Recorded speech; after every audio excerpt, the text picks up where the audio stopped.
I hadn't realized I'd left it there. The journal, small and unassuming, sat in the middle of the coffee table, its soft leather cover slightly worn from years of use. I had meant to put it away, to keep it hidden like I always did, but the doorbell had rung, and in my rush to answer it, I'd forgotten. By the time I came back into the living room, Nathan was standing over the table, the journal open in his hands. "What's this?" he asked, his voice light but curious. My breath caught, panic flaring in my chest. "Nathan," I said quickly, crossing the room. "That's private." He looked up, startled by the sharpness in my tone. His eyes flicked to mine, and then back to the journal, his expression shifting to something softer. "Sorry," he said, closing it carefully. "I didn't mean to pry." I snatched it from his hands, clutching it to my chest as if it were something precious. My heart was racing, my cheeks hot with embarrassment. "It's nothing," I said, my voice tighter than I intended. "Just an old habit." Nathan studied me for a moment, his brow furrowing slightly. "I didn't read much," he said, his tone quieter now. "Just a few lines. But it didn't seem like nothing." I turned away, unable to meet his gaze. The journal felt heavy in my hands, the weight of it a stark reminder of the secrets it held, memories, confessions, pieces of myself I had never shared with anyone. "It's just something I do," I said finally, my voice barely above a whisper. "To clear my head." "I get that," he said, his voice warm, understanding. I glanced at him, surprised by the softness in his expression. Nathan had always been thoughtful, more perceptive than most, but the way he was looking at me now, curious but not intrusive, made my chest tighten. "I shouldn't have left it out," I said, hugging the journal tighter. "It's okay," he said, a small smile tugging at the corner of his mouth. "We all have things we don't want other people to see." The words hung in the air between us, heavy with unspoken meaning. For a moment, I wondered what he meant. What things he kept hidden, what secrets he carried. The moment passed, and Nathan moved toward the kitchen, his hands shoved into the pockets of his jeans. "Let me know if you need help with dinner," he said over his shoulder, his tone casual again. I watched him go, my heart still racing, the journal clutched tightly to my chest. It wasn't the first time Nathan had surprised me. He had always been good at that, ever since I first met him. This boy who had grown into a man so quickly, it felt like I'd blinked and missed it. When he moved back into the house a few months ago, I told myself it was temporary, that he'd be gone again soon, off to some exciting new chapter of his life. But in the months since, his presence had changed the house in ways I hadn't anticipated. For years it had been quiet here, the kind of silence that settled deep in your bones and made you feel older than you were. After my husband passed, I had grown used to that silence, to the echo of my footsteps in the hall, to the long, empty evenings spent with nothing but a book and a glass of wine. Nathan had brought life back into the house. It was in the small things, the sound of his music drifting from upstairs, the sight of his sneakers kicked off by the door, the way he'd pop into the kitchen to chat while I cooked dinner. He filled the spaces that had felt so hollow, so empty for so long. But he also made me aware of myself, of the way I looked when I caught my reflection in the mirror, of the way my heart beat a little faster when he smiled, when he laughed, when he leaned against the counter, arms crossed, watching me with that quiet, thoughtful gaze of his. It wasn't right. I knew that. He was my stepson, for God's sake. But knowing it didn't make it any easier to ignore. Later that evening, as I sat on the edge of my bed, the journal resting on my lap, I found myself flipping through its pages. The handwriting was neat but unsteady in places, the words raw and unfiltered. I stopped on one page, my breath catching as I read the lines I'd written weeks ago. "I miss feeling alive. I miss being seen." The truth of it hit me like a punch to the chest. For years I had buried those feelings, telling myself that it was enough to simply exist, to get through each day without falling apart. But now, with Nathan here, with the way he looked at me, spoke to me, it was harder to keep those feelings at bay.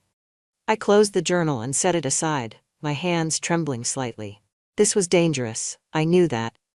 But as I lay in bed that night, staring up at the ceiling, I couldn't help but wonder what it would feel like to let myself be seen again. The next morning, I found Nathan in the kitchen, leaning against the counter with a mug of coffee in hand. He was scrolling through something on his phone, the soft morning light catching in his hair and making him look younger, almost boyish. But when he looked up at me, his eyes were anything but boyish. "Morning," he said, his tone casual, though there was a faint edge to it. "Morning," I replied, avoiding his gaze as I moved to the coffee pot. My hands trembled slightly as I poured myself a cup, the events of the previous day still too fresh in my mind. I hoped he wouldn't bring it up, that we could just pretend it hadn't happened. But Nathan had never been one to let things slide. "So," he said, setting his mug down on the counter. "About yesterday." I froze, my fingers tightening around the handle of my mug. "What about it?" He shrugged, his tone light but probing. "That journal. You seemed pretty protective of it." "It's private," I said quickly, my voice sharper than I intended. "I get that," he said, holding up his hands in mock surrender. "I'm not trying to pry. I just—" He hesitated, his gaze softening. I couldn't help wondering what's in there that's so personal. I turned to face him, my chest tight. "Nathan, I told you, it's just something I use to clear my head. It's nothing important." His brow furrowed and he leaned forward slightly, his arms crossed over his chest. "It didn't seem like nothing," he said quietly. I opened my mouth to argue, but the look in his eyes stopped me. It wasn't judgmental or intrusive. It was curious, concerned. "Nathan," I said softly, setting my mug down on the counter, "it's not something I'm ready to talk about." "Okay," he said after a moment, his tone gentle. "But if you ever do want to talk, I'm here." The sincerity in his voice, the way he was looking at me, it made my chest ache. I nodded, unable to find the words to respond. For a moment, the silence between us stretched, heavy and charged. "I wasn't trying to make you uncomfortable," he said finally, his voice quieter now. I care about you, that's all." His words hung in the air, and I felt my breath catch. "I know you do," I said, my voice trembling slightly. Nathan hesitated, as if he wanted to say more, but then he nodded, picking up his mug again. "Okay," he said, his tone lighter. "I'll leave it alone." I nodded, grateful for the reprieve, but as he left the kitchen, I couldn't shake the feeling that the conversation wasn't over. Later that afternoon, I found myself in the living room, tidying up the scattered magazines and throw pillows that seemed to multiply when Nathan was home. The journal was safely tucked away in my bedroom, but the memory of his words lingered. "I care about you." It wasn't the first time he'd said it, but this time felt different. There was a weight to it, an unspoken depth that I didn't know how to handle. The sound of footsteps behind me made me turn, and I saw Nathan standing in the doorway, his hands shoved into his pockets. "You don't have to clean up after me, you know," he said, a small smile tugging at the corner of his mouth. "It's not about you," I said, though my tone lacked conviction. He stepped into the room, his movements unhurried. "You do too much," he said quietly. I rolled my eyes, trying to brush off the comment. "I'm fine, Nathan." "You always say that," he said, his tone soft but insistent. "But are you?" I froze, the question catching me off guard. "What do you mean?" I see how hard you work to hold everything together," he said, his gaze steady. "But who's taking care of you?" The sincerity in his voice, the concern in his eyes, it was too much. I looked away, focusing on the magazine in my hands. "I don't need anyone to take care of me," I said quietly. "That's not true," he said, stepping closer. "Everyone needs someone." The weight of his words settled over me, and I felt a lump rise in my throat. I turned to face him, my hands trembling slightly. "Nathan, why are you saying this?" "Because I care about you," he said simply. The room felt impossibly still, the air between us charged with something I couldn't name. "You shouldn't," I whispered, my voice breaking. "Why not?" he asked, his tone gentle. "Because it's not right," I said, my chest tightening. "Because I'm your stepmother." Nathan shook his head, a faint, bittersweet smile tugging at his lips. "That doesn't change how I feel," he said softly.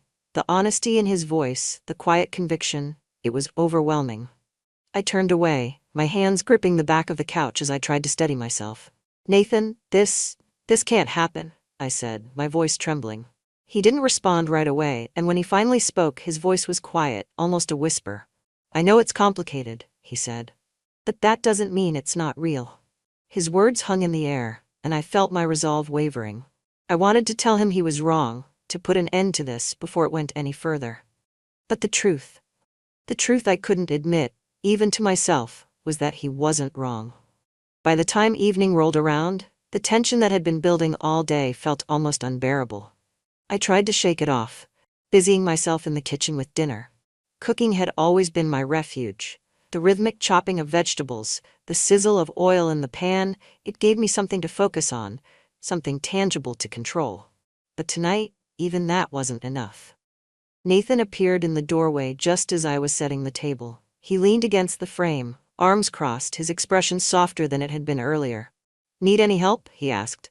I shook my head, keeping my eyes on the plates I was arranging. "No, it's all done." He stepped inside anyway, grabbing the silverware and placing it next to the plates. His movements were unhurried, deliberate, as though he was searching for an excuse to stay close.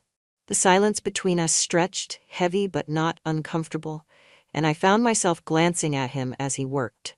There was something about the way he moved, the quiet confidence in his posture, that made it hard to look away. "Thanks," I said softly, breaking the silence. Nathan looked up, his lips curving into a small smile. "For what?" "For helping," I said, though the words felt too simple for what I really meant. "Anytime," he said, his voice warm. We sat down to eat, and for a while the conversation was light.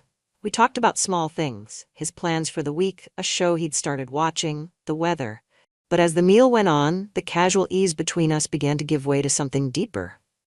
"You've been quiet today," he said, his tone gentle. I looked at him, startled by the sudden shift. "I guess I've had a lot on my mind," I admitted. "Care to share?" he asked, his gaze steady. I hesitated, my fingers tightening around my glass. "It's nothing important," I said, though we both knew it wasn't true. Nathan leaned back in his chair, studying me with an intensity that made my chest tighten. "You're allowed to have things on your mind. You know," he said softly, "you don't always have to carry everything by yourself." The sincerity in his voice, the way he looked at me as though he could see straight through me, it was disarming.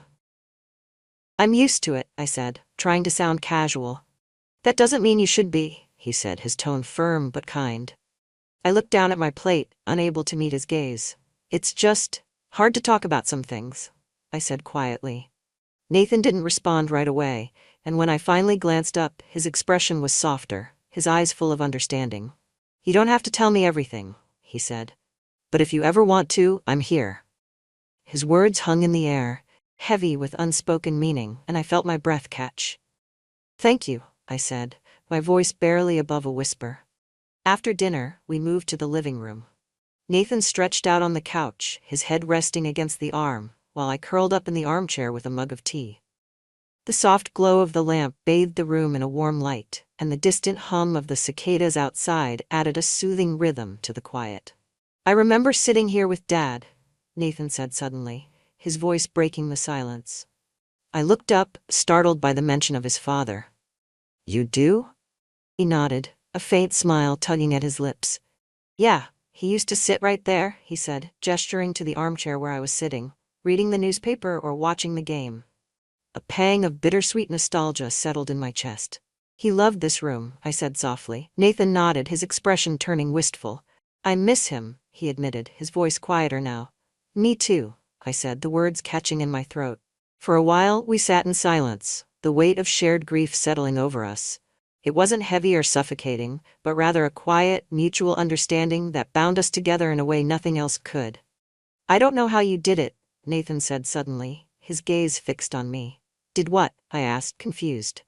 "Held everything together after he passed," he said, his voice tinged with awe. "I was barely keeping it together, and you were just there. For me, for everyone."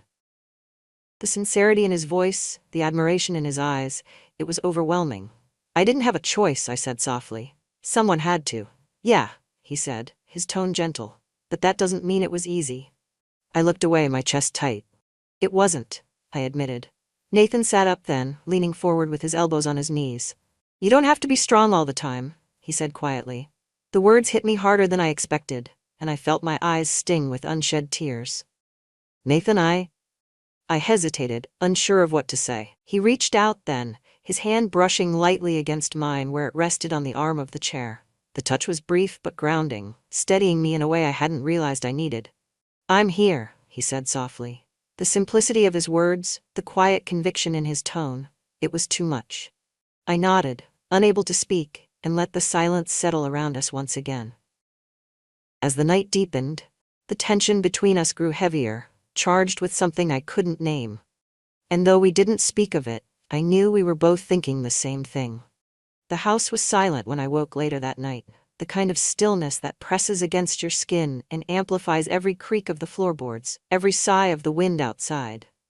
I lay in bed, staring at the ceiling, replaying Nathan's words over and over in my head. I see you, and I care about you, more than you realize. My chest ached with the weight of it, a confusing mix of emotions I couldn't untangle. There was warmth in his words, yes, but also danger.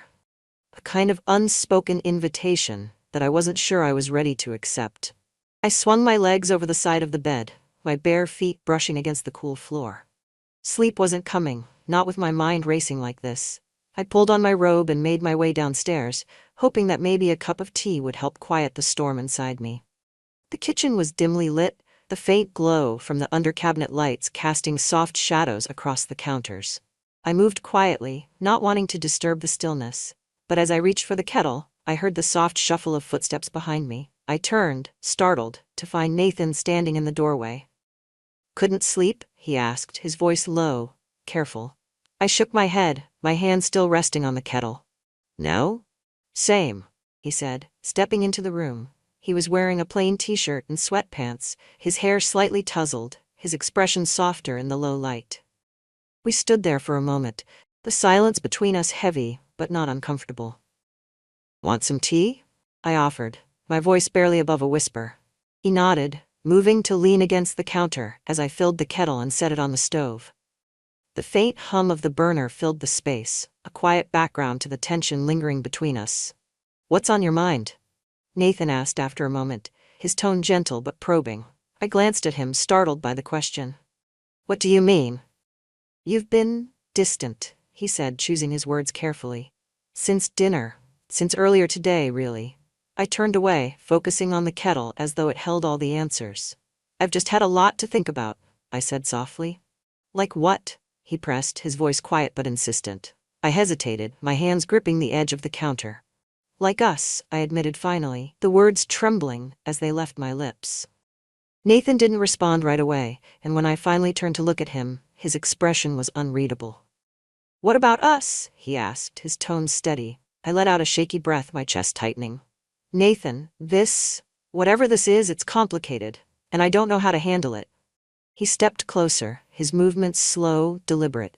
It doesn't have to be, he said softly. Yes, it does, I said quickly, my voice breaking, because it's not just about what we feel, there are rules, boundaries. Boundaries that don't change the truth, he interrupted, his voice quiet but firm. I stared at him, my heart pounding. And what truth is that? That I care about you, he said, stepping even closer. That I see you, really see you, in a way I don't think anyone else has in a long time. His words hit me like a punch to the chest, and I felt tears sting at the corners of my eyes. You shouldn't say things like that, I whispered, my voice trembling. Why not? He asked gently. Because they're true? I looked away, unable to meet his gaze. The intensity in his eyes, the raw vulnerability in his voice. It was too much. Nathan, I began, my voice faltering. But before I could finish, he reached out, his fingers brushing lightly against my arm. The touch was warm, steady, grounding me even as I felt like I might fall apart. You don't have to say anything, he said softly. Just don't shut me out. The quiet plea in his voice, the sincerity in his eyes, it broke something in me. I felt the tears spill over, hot and unrelenting. And before I knew what I was doing, I stepped closer, my head bowing as I tried to catch my breath. Nathan didn't hesitate. He pulled me into his arms, his embrace warm and steady, and I clung to him like a lifeline. It's okay, he murmured, his voice a soothing whisper against my hair. You're not alone. The words broke me completely, and I sobbed against his chest, the weight of everything I'd been holding back finally spilling over. For the first time in years, I felt seen. I felt heard. And as Nathan held me, his hands gentle, his presence unwavering, I let myself believe, just for a moment, that maybe I didn't have to carry it all alone. The house was quiet except for the faint ticking of the clock on the wall. Nathan's arms were still wrapped around me, steady and warm, and I couldn't bring myself to move. His embrace felt too safe, too solid, as though letting go would mean unraveling completely. "You've been holding this in for a long time, haven't you?" he asked softly, his voice barely above a whisper. I nodded against his chest, the words too tangled in my throat to speak. "You don't have to carry everything on your own," he said, his hands gently rubbing small circles against my back. "You never did." The truth of his words settled over me, heavy and unrelenting. For so long, I'd convinced myself that being strong meant bearing everything in silence. But here, in Nathan's arms, I felt the weight begin to shift, the cracks in my armor widening. When I finally pulled back, his hands lingered on my arms, his touch grounding me. I looked up at him, my breath hitching at the intensity in his gaze. "Thank you," I said softly, my voice trembling. "You don't have to thank me," he replied, his tone firm but gentle. "I care about you. You don't have to do this alone." The way he looked at me, steady, unwavering, made my chest tighten. There was no judgment in his eyes, no hesitation, just quiet understanding. I took a shaky breath, stepping back to put some distance between us. "I should make that tea," I said, my voice unsteady. Nathan didn't stop me as I turned back to the counter, but I could feel his eyes on me, the tension between us palpable. I busied myself with the kettle, my hands trembling as I poured the hot water over the tea bags. "You don't have to talk about it," he said after a moment, his voice breaking the silence. "But I hope you know I'm here. Whenever you're ready." I swallowed hard, blinking back the tears that threatened to spill again. "I know," I said quietly, "and that means more than you realize." I handed him a mug, our fingers brushing briefly as he took it. The touch sent a shiver through me, and I pulled my hand back quickly, afraid of what he might see in my face. "Thanks," he said, his tone soft. We moved to the living room, settling into our usual spots, me on the couch, Nathan in the armchair. The warm glow of the lamp cast long shadows across the room, and the tea in my hands provided a welcome distraction from the weight of his presence. For a while we sat in silence, the quiet between us filled with something I couldn't quite name.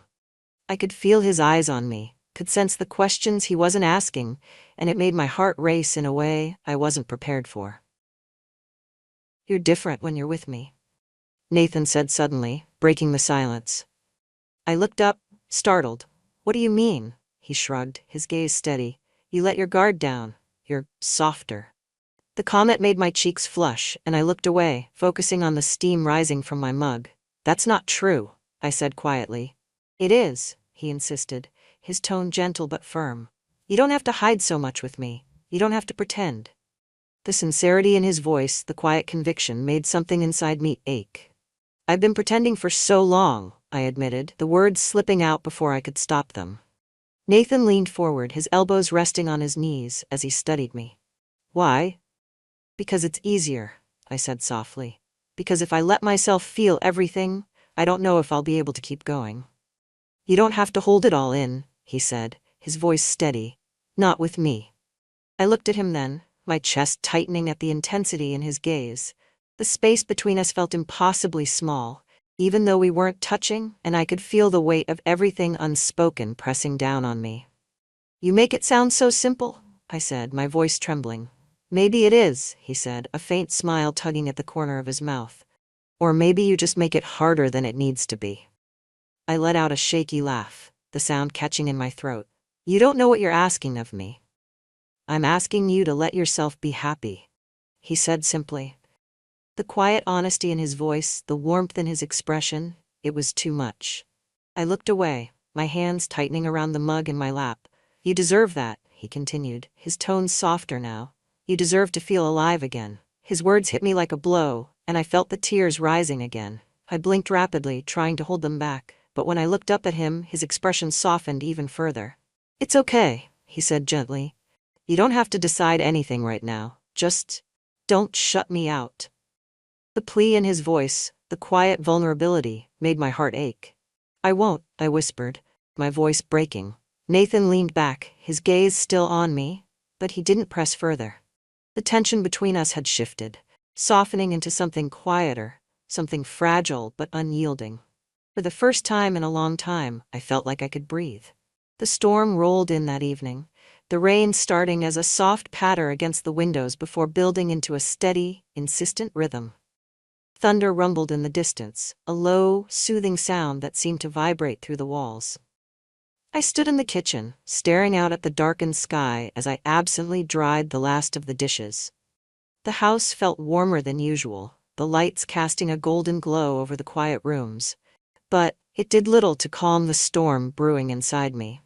Nathan had been in the living room for most of the evening, the faint sound of the television filtering through the house.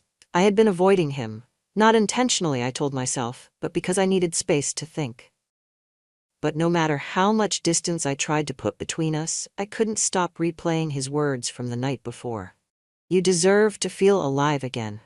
The truth of it had settled deep in my chest, too heavy to ignore. I had spent so long trying to convince myself that what I felt didn't matter, that my needs were secondary, irrelevant. But Nathan had seen through that. And now, I couldn't unsee it myself. The sound of footsteps behind me made me turn, and I found Nathan standing in the doorway. His hair was slightly damp, as though he'd just showered, and he was dressed in a plain black t-shirt and sweatpants. He looked comfortable, relaxed, but there was a quiet intensity in his gaze that sent a shiver through me. "Everything okay?" he asked, his voice low. I nodded, craning back to the sink. "Yes. Just cleaning up."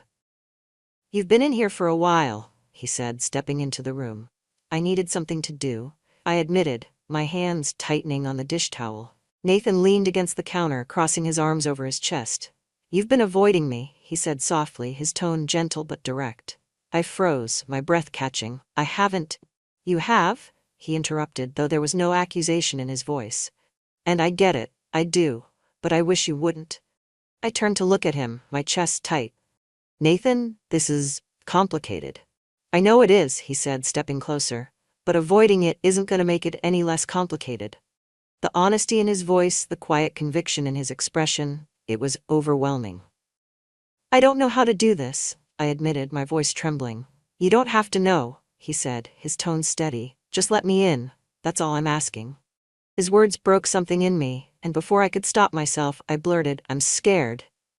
Nathan's brow furrowed, and he took another step closer, his hand reaching out to gently touch my arm. "Of what?" "Of everything," I said, my voice cracking. "Of what this means, of what people would think, of what happens if I let myself feel this." Nathan's fingers tightened slightly on my arm, his touch grounding me. "Do you think I'm not scared too?" he asked, his voice quiet but firm. I looked up at him, startled by the raw emotion in his eyes. "I've thought about this every day since I moved back here," he admitted. "About what it means, about what it says about me, about us. But the one thing I keep coming back to is that it's real. This, what I feel for you. It's real, and I think you feel it too." His words left me breathless, my heart pounding so loudly I could barely think. "Nathan, tell me I'm wrong," he said softly, his gaze searching mine. "And I'll stop. I'll walk away right now, and I won't bring it up again." I opened my mouth, the words caught in my throat. I wanted to say it, to deny everything, to put an end to this before it went any further. But I couldn't, because he wasn't wrong. Instead of speaking, I reached up, my fingers trembling as they brushed against his cheek. The warmth of his skin, the way he leaned into my touch, it was enough to unravel me completely. Nathan didn't wait. He closed the distance between us, his hands cupping my face as he kissed me. The kiss was soft at first, tentative, as though he were giving me one last chance to pull away.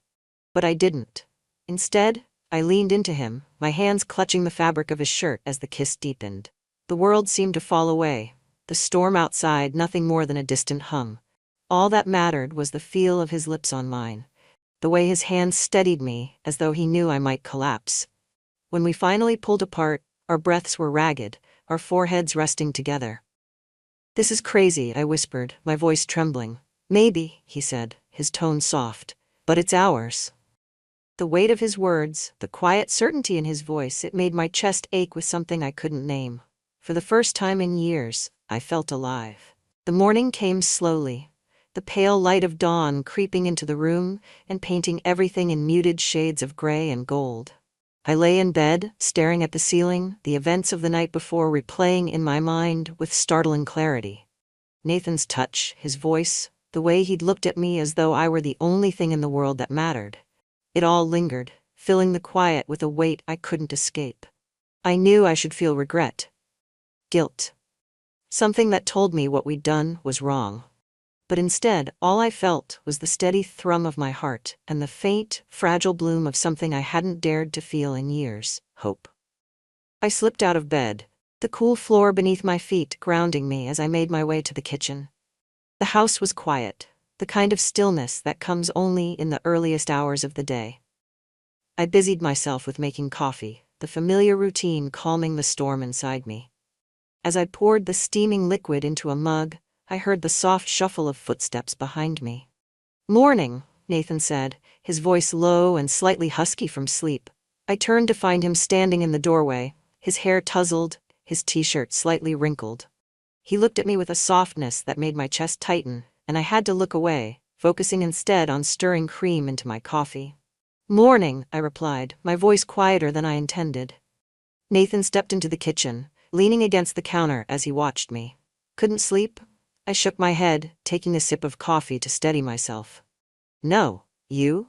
"Not much," he admitted, a faint smile tugging at the corner of his mouth. "Kept thinking about last night." His words sent a shiver through me, and I set the mug down on the counter, my hands trembling slightly. "Nathan, about last night?" "You don't have to say anything," he said quickly, his tone gentle but firm. "I know it's a lot to process. I need you to know that I don't regret it." The sincerity in his voice, the quiet conviction, it was almost too much. "I don't know what to do," I admitted, my voice trembling. "You don't have to do anything right now," he said softly. "But I don't want you to think this was a mistake. It wasn't, not to me." I looked at him then, my chest tightening at the raw honesty in his expression. "It's not that simple," I said, my voice breaking. "I know," he said, stepping closer. "But we'll figure it out. Together." The words hung in the air, heavy and unrelenting, and for a moment I felt like I couldn't breathe. "Nathan, this changes everything," I whispered. "Maybe it does," he said. "But maybe that's not a bad thing." The quiet confidence in his voice, the way he looked at me as though he believed every word, it was enough to make my resolve falter. I closed my eyes, letting out a shaky breath. "I don't want to hurt you," I said softly. "You're not," he said, his hand brushing against mine. "You couldn't." The warmth of his touch, the steadiness of his presence, it was overwhelming. I opened my eyes, meeting his gaze, and for a moment the rest of the world fell away. But then the weight of reality settled over me, and I pulled my hand back, the loss of his touch leaving a hollow ache in its wake. "I need time," I said quietly, my voice trembling. Nathan nodded, his expression softening. "Take all the time you need," he said. "I'm not going anywhere." His words settled over me like a promise, fragile but unyielding. I nodded, unable to find the words to respond. Later that morning, after Nathan had left for a walk, I sat by the window with my coffee, staring out at the garden. The storm from the night before had left everything damp and glistening, the sunlight breaking through the clouds in soft, golden rays. The house felt different now, quieter, heavier, as though it were holding its breath. I thought about everything that had led to this moment. The years of loneliness, the quiet ache of moving through life without someone to lean on. Nathan's presence had shaken something loose in me, something I'd buried so deeply, I hadn't even realized it was there. But what did it mean? What did it say about me, that I had let it happen, that I hadn't stopped it when I should have? I ran my fingers along the edge of the table, the same table where everything had changed. My chest ached with the weight of it all, guilt, fear, longing, and a strange, tentative hope that I didn't know how to hold. Maybe Nathan was right. Maybe I didn't have to have all the answers right now. Maybe it was enough to simply feel. When Nathan returned, the tension between us was quieter, softer, like the aftermath of a storm. He didn't press me, didn't ask for answers I wasn't ready to give. Instead, he simply sat with me, the unspoken understanding between us enough to fill the silence. As the day went on, I found myself thinking less about the risks and more about the possibilities, about what it might mean to let myself be happy again, even if it was complicated. The path ahead was uncertain, the future blurred and undefined. But as Nathan's hand brushed against mine, a faint smile tugging at his lips, I felt something shift. Hope.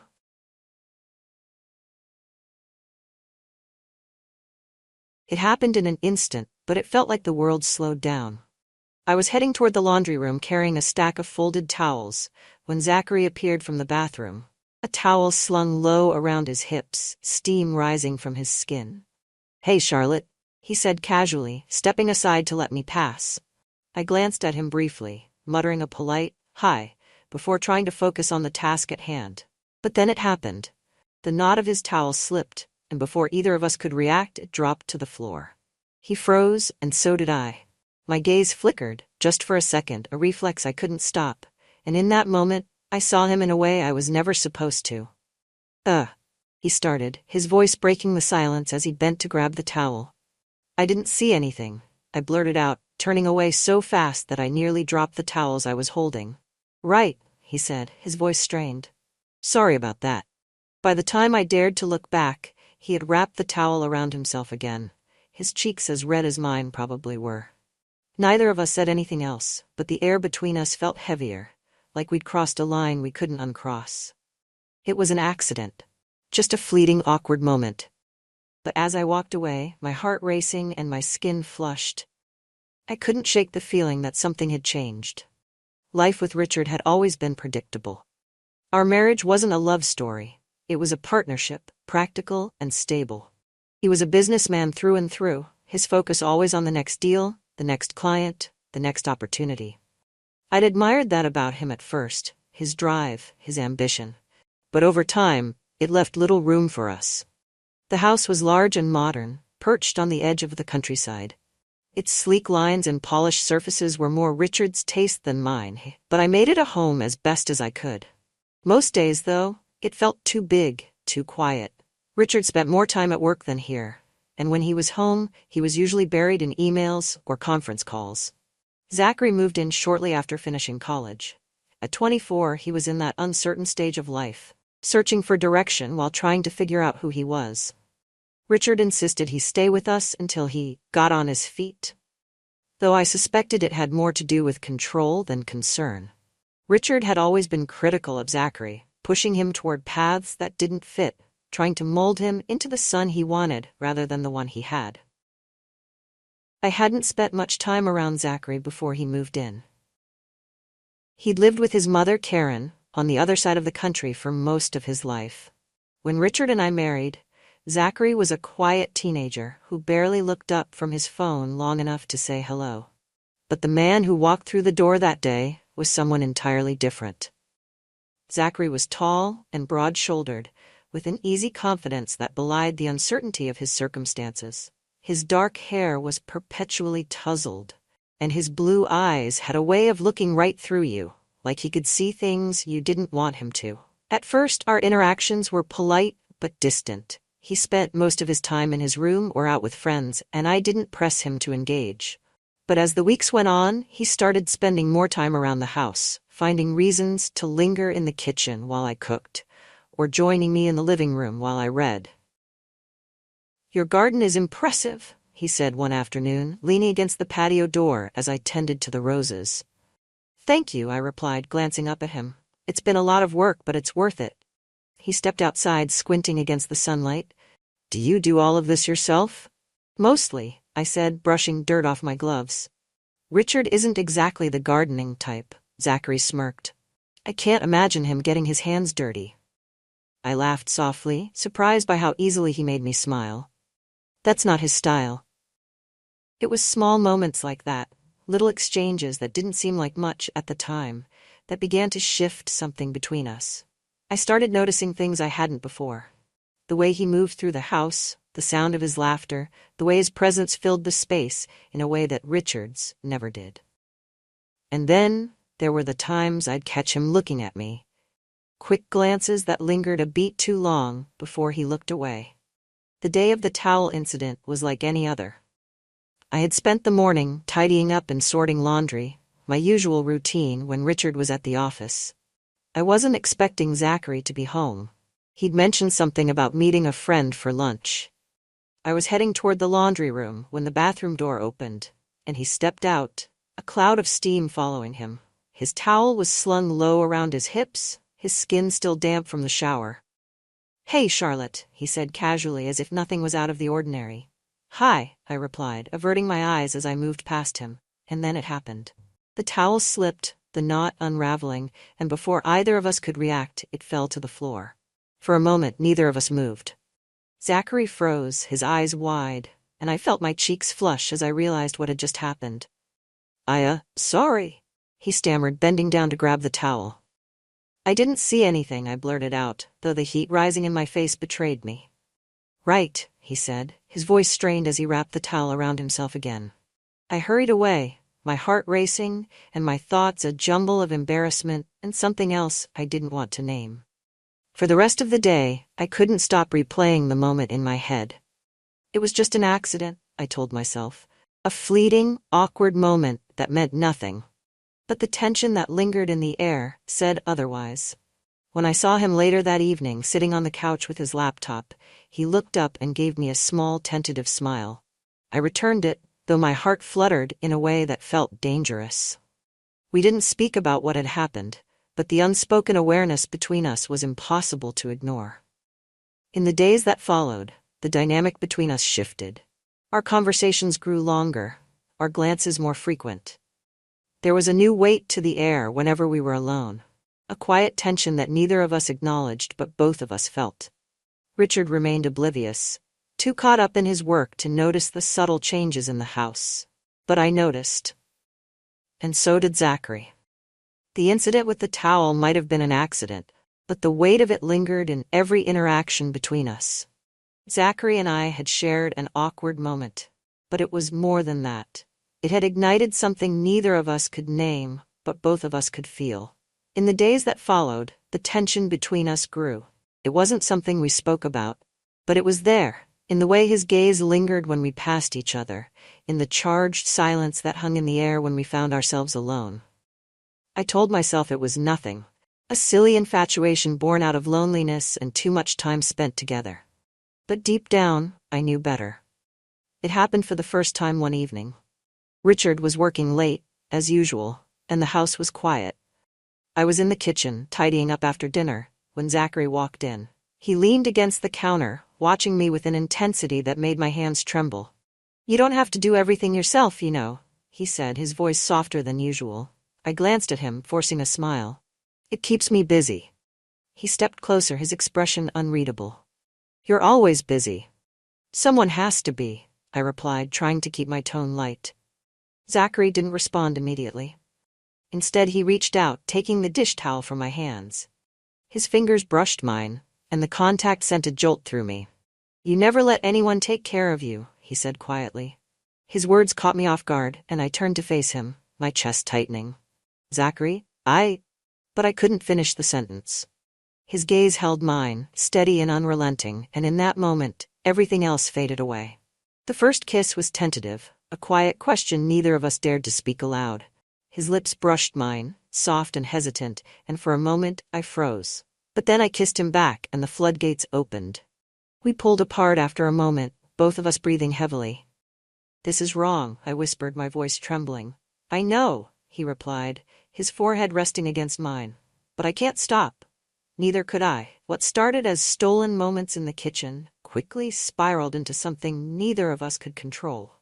We were careful at first, stealing glances and fleeting touches when no one else was around. But as the weeks went on, the intensity of our connection grew, and so did the risks we were willing to take. One afternoon, while Richard was at a client meeting, Zachary found me in the garden. I was pruning roses, the warm sun beating down on my back, when he appeared behind me. "You're always out here," he said, his voice breaking the stillness. "It's peaceful," I replied without turning around. Zachary stepped closer, his shadow falling over me. "You're beautiful out here," he said softly. I turned to face him, my breath catching as I saw the way he was looking at me, like I was the only thing in the world that mattered. "Zachary, we shouldn't." But before I could finish, he pulled me into his arms, his lips capturing mine in a kiss that left me breathless. The secrecy of our relationship only added to its intensity. We found ways to be together without raising suspicion. Quiet moments in the library, whispered conversations in the kitchen, fleeting touches in the garden. Every stolen moment felt like a rebellion against the roles we were supposed to play, a defiance of the rules that bound us. But the risks were always there. lurking in the background. One evening, as we sat in the living room, the sound of Richard's car pulling into the driveway sent a jolt of panic through both of us. "Go," I whispered, pushing Zachary toward the hallway. He slipped out just as the front door opened, and I quickly composed myself, pretending to read a book. "Miranda," Richard said as he walked in, his tone brisk. "Where's Zachary?" "In his room, I think," I replied, forcing a casual smile. Richard frowned but didn't press further, his attention already shifting to his laptop. The cracks in our secret began to show soon after. It started with small things. Richard's puzzled glances when he noticed Zachary and me talking in hushed tones, the way he lingered in doorways as if trying to catch something we weren't saying. Then there was Noah, Zachary's best friend, who had a way of showing up unannounced. "You've been spending a lot of time at home," Noah remarked one afternoon, his tone light but his gaze sharp. "Just helping out around the house." Zachary replied smoothly. Noah raised an eyebrow, his smirk faint. "Must be nice." The remark seemed innocuous, but the way his eyes flicked between us left me uneasy. The pressure of keeping our secret began to take its toll. One night, as we sat in the library, Zachary reached for my hand, his expression pained. "We can't keep hiding forever," he said. I shook my head, tears pricking at the corners of my eyes. "There's no other way." "There has to be," he insisted. "I'm not going to lose you, Charlotte." The conviction in his voice both comforted and terrified me. Our relationship was a delicate balancing act, one misstep away from disaster. But even as the risks grew, so did my feelings for him. I knew it couldn't last. But I also knew I couldn't let go. Secrets are heavy things, and as much as I tried to keep ours hidden, it began to seep into the cracks of our lives. The weight of what Zachary and I were doing wasn't just emotional. It was practical, tangible, a constant presence in the house. And the closer others got, the more I felt the walls closing in. The first complication came in the form of Noah, Zachary's best friend. Noah had a knack for showing up unannounced, his sharp wit and easy smile masking a subtle nosiness that made me uneasy. He seemed to have a sixth sense for tension, and every time he was in the house, I felt like I was walking on glass. One afternoon, I was in the kitchen preparing lunch when Noah wandered in, his usual air of casual charm surrounding him. "Smells good in here," he said, leaning against the counter. "Thank you," I replied, keeping my tone polite. He picked up an apple from the fruit bowl, tossing it in the air before taking a bite. "Zach's been spending a lot of time at home lately," he remarked, his gaze flicking to me. "He's helping me with some projects," I said, forcing a smile. "Nice of him," Noah said, his tone light but his eyes sharp. "Guess it's good to have some company with Richard gone so much." The comment sent a jolt through me, but I kept my expression neutral. "It's a big house," I replied. "Company is always nice." Noah studied me for a moment longer before grinning. "Well, I hope he's not slacking off too much. Zach's always been good at finding distractions." I laughed lightly, but the unease in my chest didn't fade. Then there was Cynthia, one of Richard's colleagues who had taken an unexpected interest in Zachary. Cynthia was everything I wasn't: young, ambitious, and unapologetically bold. She worked closely with Richard, often attending events and meetings with him, and she seemed to delight in making herself part of his world. "Zachary's quite charming, isn't he?" she remarked one evening during a dinner party at our house. I glanced at her, surprised by the comment. "He is," I replied carefully. She sipped her wine, her eyes glinting with amusement. "I think he's wasted sitting around here. Someone like him should be out there, making his mark." "I'm sure he'll find his way," I said, my tone clipped. Cynthia leaned closer, lowering her voice. "I can see where he gets it from. You've got quite the presence yourself, Charlotte." Her words sent a chill down my spine, and I excused myself as soon as I could. The pressure of keeping our secret grew with each passing day. Little things began to slip. Glances held too long, touches that lingered, the way Zachary's voice softened when he spoke to me. One evening, as I was tidying up the living room, Richard walked in unexpectedly. "You've been distracted lately," he said, his tone casual but his eyes watchful.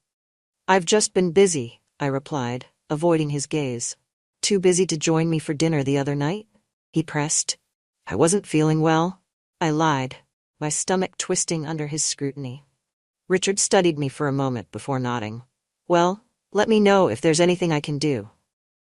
His words seemed kind on the surface, but the edge in his tone left me unsettled.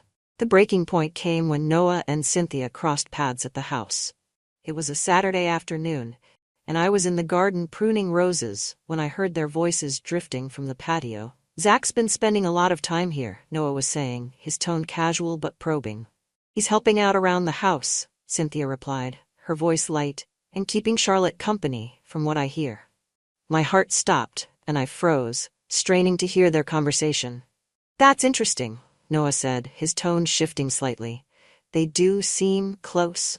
"Don't read too much into it," Cynthia replied with a laugh. "Charlotte's just lonely. Richard's never around." Their words hung in the air, heavy with implication, and I felt a cold sweat break out on my skin. That evening, as Zachary and I sat in the library, I told him about what I'd overheard. "They're starting to notice," I said, my voice trembling. "Let them," Zachary replied, his tone firm. "They don't know anything. They're guessing, and it's only a matter of time before they figure it out," I said, tears pricking at the corners of my eyes. Zachary took my hand, his gaze steady. "We'll deal with it when it happens. I'm not letting them take this away from us." His confidence was reassuring, but the knot of fear in my chest refused to ease.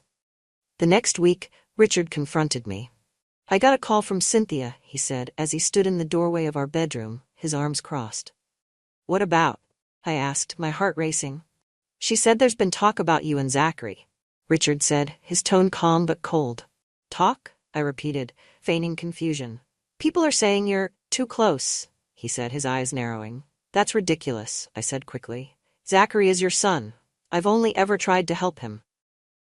Richard stepped closer, his gaze piercing. "Are you sure about that, Charlotte?" My breath caught, but I forced myself to hold his gaze. "Yes." The silence between us was suffocating, but eventually, Richard nodded. "Good. Because if I find out otherwise, there will be consequences." His words sent a shiver down my spine, and as he walked away, I felt the weight of his warning settle heavily on my shoulders.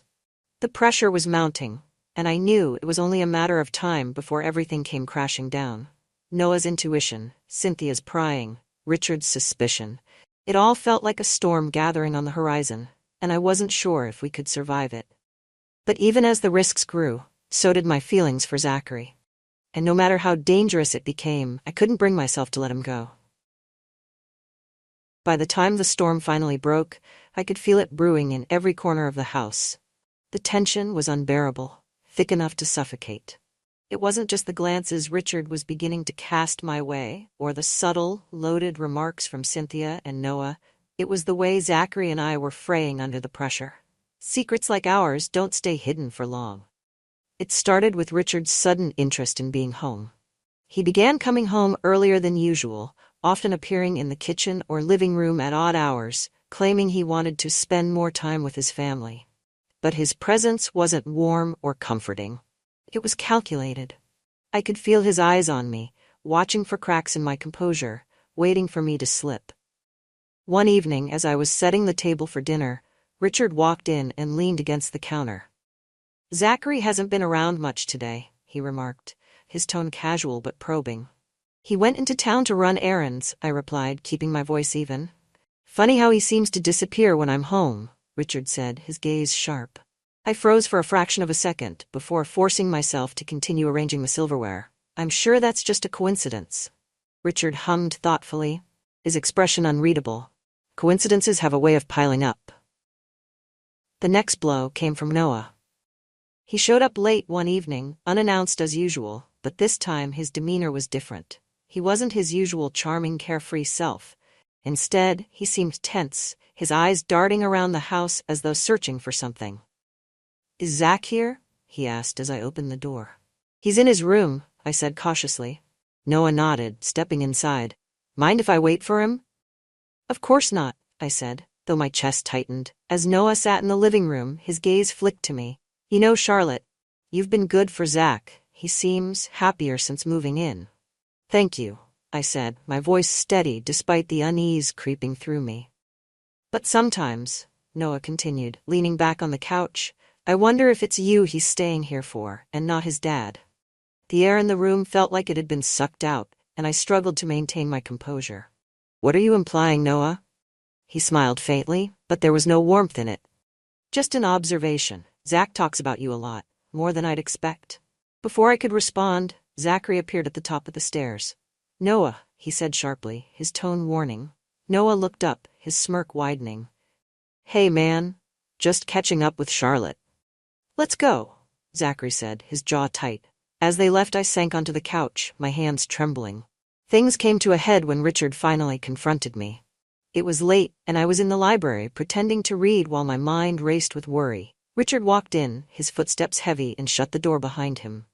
We need to talk, he said, his voice cold. I set the book down, my heart pounding. What's this about? He stepped closer, his eyes dark with suspicion. Cynthia and Noah have been saying some interesting things about you and Zachary. Richard, you're not seriously listening to them, are you? I said, feigning indignation. You tell me, he snapped, his voice rising. Are they lying, or is there something going on between you and my son? I stood, my chest tightening. How dare you accuse me of something like that? Don't play innocent, Charlotte, he growled. I see the way he looks at you, and the way you look at him. My breath caught, but I forced myself to hold his gaze. You're paranoid. Maybe if you spent more time paying attention to this family instead of your business, you wouldn't be jumping to ridiculous conclusions. Richard's face twisted with anger, but before he could respond, the door opened, and Zachary stepped inside. What's going on? He asked, his voice steady but tense. Your father seems to think there's something inappropriate happening between us, I said, my voice trembling. Zachary's eyes flicked to Richard, his expression hardening. That's ridiculous. Is it? Richard challenged, stepping toward him. You've been acting strange for months, both of you. What am I supposed to think? You're supposed to trust your wife, Zachary shot back, but clearly you'd rather believe gossip. The room was thick with tension, and for a moment, none of us spoke. Then Richard turned to me, his eyes cold. If I find out there's any truth to this, Charlotte, you'll regret it. He stormed out, leaving Zachary and me alone. I sank into the chair, my hands shaking as Zachary knelt in front of me. This can't go on, I whispered, tears streaming down my face. We'll figure it out, he said, his voice firm. I won't let him do this to you. He's going to find out, I said, my voice breaking. And when he does, Zachary cupped my face in his hands, his gaze steady. Let him. I don't care anymore. I'm not going to lose you. His words were both comforting and terrifying, and as he pulled me into his arms, I knew we were running out of time. The next day, Richard announced that he was taking a week off work, a rare occurrence that sent a jolt of panic through me. Time to focus on what's important, he said, his gaze lingering on me as he spoke. I knew what he meant. He was going to watch us, wait for us to slip. And when we did, there would be no turning back. The week that followed was a quiet war, fought in the halls of the house. Richard's presence was suffocating, his every move calculated to keep me on edge. He spent his days shadowing us, his eyes sharp and his questions pointed. Every interaction with Zachary felt like a minefield, every word a potential spark that could ignite the tension simmering beneath the surface. The breaking point came late one evening. Richard had retired to his office, claiming he needed to review some documents. I was in the kitchen, staring blankly at a cup of tea I hadn't touched, when Zachary appeared. He didn't speak at first, but the weight of his presence was enough to draw my attention. We can't keep doing this, I said quietly, my voice barely above a whisper. Zachary stepped closer, his expression resolute. I'm not letting him control you like this. He's your father, I said, my voice trembling. He stopped being my father the moment he chose power over family, Zachary replied, his tone sharp. Before I could respond, the sound of footsteps echoed down the hall. Richard appeared in the doorway, his gaze flicking between us. What's going on here? He asked, his voice calm but deadly. Nothing, I said quickly, stepping back. Richard's eyes narrowed. Is that so? Because it doesn't look like nothing. Maybe you should ask yourself why you're so paranoid, Zachary said, his voice steady but laced with anger. Richard turned to him, his expression darkening. Watch your tone. Or what?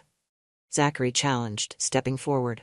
You'll blame her for your failures again? That's all you ever do, isn't it? Blame everyone else for what you've ruined.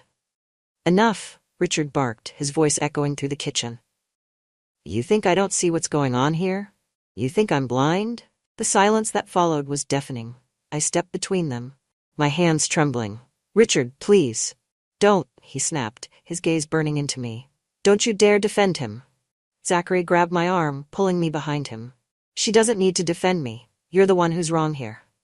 Get out of my house, Richard said, his voice low and venomous. Zachary replied, his tone defiant. This is my family, my home, Richard said, his voice rising. And I will not let you destroy it. You already did? Zachary shot back. Long before I came back. The words hung in the air, and for a moment none of us spoke. Then Richard turned to me, his expression hard. You have a choice to make, Charlotte, he said coldly. Him or me. My heart pounded as I looked between them, the weight of the decision pressing down on me. I knew that no matter what I chose, everything would change. I can't do this anymore, I whispered, tears streaming down my face. I won't live like this. Without another word, I turned and walked away, leaving behind the life I had built for the uncertain future that lay ahead. The night I walked away, the air outside was cold and biting. I didn't know where I was going, only that I couldn't stay in that house another moment. Zachary followed silently, his footsteps steady behind me as we left everything we knew behind. We didn't speak until we reached the car. I stood there, my breath visible in the night air, my hands trembling as I clutched my coat tightly around me. You don't have to do this, Zachary said softly, his voice breaking the silence. I turned to him, tears spilling down my cheeks. What choice do I have? Staying means pretending that everything is fine when it's not. I can't keep lying, Zachary. Not to him, not to myself. He nodded, his jaw tightening. Then we'll figure it out. Together. I didn't respond, but I let him guide me into the passenger seat. The road ahead was dark and uncertain, but for the first time in years, I felt like I could breathe. The days that followed were a blur. We rented a small cabin on the outskirts of town, a place where no one would think to look for us. The cabin was modest, with creaky floors and mismatched furniture, but it felt like a refuge, a space untouched by the chaos we had left behind. Zachary threw himself into finding work, his determination unwavering. I spent my days trying to piece together a sense of normalcy, but the weight of what I had done hung over me like a shadow. One evening, as we sat on the couch, Zachary reached for my hand. Are you okay? He asked, his voice gentle. I shook my head, unable to meet his gaze. I don't know if I'll ever be okay again. He squeezed my hand, his grip firm. You will be. We both will. But the world doesn't let go of scandals so easily. A week after we left, my phone buzzed with messages and missed calls. The headlines were brutal. Business tycoon's wife abandons family home amid rumors of affair with stepson. Richard's statement to the press was cold and calculated. I am focusing on moving forward, he had said, his tone heavy with implied betrayal. I stared at the article, my heart sinking. No matter how far we ran, the world would never forget what we had done. Zachary found me on the porch later that evening, the tablet with the article still in my lap. You can't let them control you, he said firmly, sitting beside me. It's not just about me, I replied, my voice trembling. It's about you too. They'll never stop judging us. Let them, he said, his gaze steady. They don't matter. What matters is what we have. I looked at him, his face lit by the soft glow of the porch light, and for the first time, I let myself believe that he might be right. As the weeks turned into months, we began to carve out a new life. It wasn't easy. The whispers followed us wherever we went, and there were days when the guilt threatened to consume me. But Zachary was always there, his presence a constant reminder that I wasn't alone. One evening, as we sat by the fire, he looked at me and smiled. I don't regret it, he said simply. Regret what? I asked, though I already knew. Any of it, he replied. Leaving, fighting, choosing you. I smiled faintly, the weight on my chest lifting just a little. I don't either.